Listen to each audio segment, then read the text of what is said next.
Pinagtibay pa ng pamahalaan ang karapatan at soberanya ng Pilipinas sa Kalayaan Island Group sa West Philippine Sea, kung saan ipinag-utos ni Pangulong Ferdinand R. Marcos Jr. ang paggamit sa local name ng mga feature na saklaw nito. Yan ang ulat ni Patrick De Jesus. May 131 na kinikilalang feature ang nakapaloob sa Kalayaan Island Group sa West Philippine Sea na siya ring bubuo sa munisipalidad ng Kalayaan, Palawan sa ilalim ng Presidential Decree 1596 na pinagtibay ni dating Pangulong Ferdinand Marcos Sr. noong 1978. Ilan dito ay may mga Pilipino, gaya ng Likas Island, ikalawa sa pinakamalaking feature na okupado ng Pilipinas, na sinundan ng Parola Island at Lawak Island na kilala ring Bird Sanctuary. Pinakamalaking feature ay ang Pag-asa Island na bukod tanging may populasyon na sibilyang Pilipino sa West Philippine Sea. Nasa Ayungin Shoal naman ang BRP Sierra Madre na isinadsad mula 1999 at nagsisilbing outpost ng Philippine Navy. Sa bisa ng Executive Order No. 111 na nilagdaan ni Pangulong Ferdinand R. Marcos Jr., ipinag-utos ang paggamit sa Philippine o local names sa lahat ng features sa Kalayaan Island Group.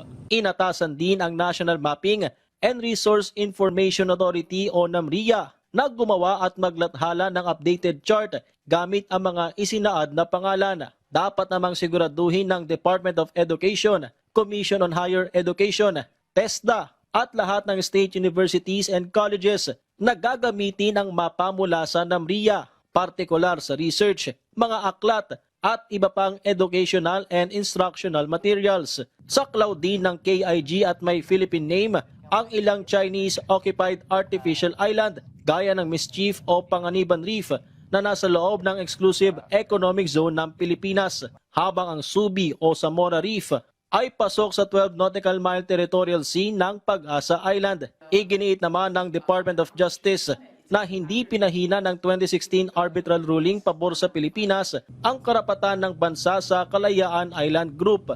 The award clarified that the Philippines has a 200 nautical mile EEZ and continental shelf entitlement measured from its archipelagic baselines. The waters surrounding the high tide features of the Kalayaan Island Group are mostly the EEZ waters of the Philippines. Sa katatapos lang na 2 araw na National Symposium on the Law of the Sea and the West Philippine Sea, nanindigan ang National Security Council sa bisa ng Arbitral Award, alinsunod sa UNCLOS at international law.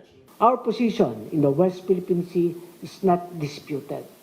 It belongs to us, firmly, unequivocally, and without ambiguity. We do not claim 1 inch more than the Convention allows. We simply insist that no one claims what is lawfully ours.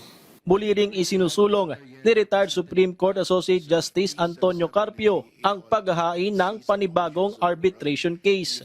I call this an intergenerational struggle.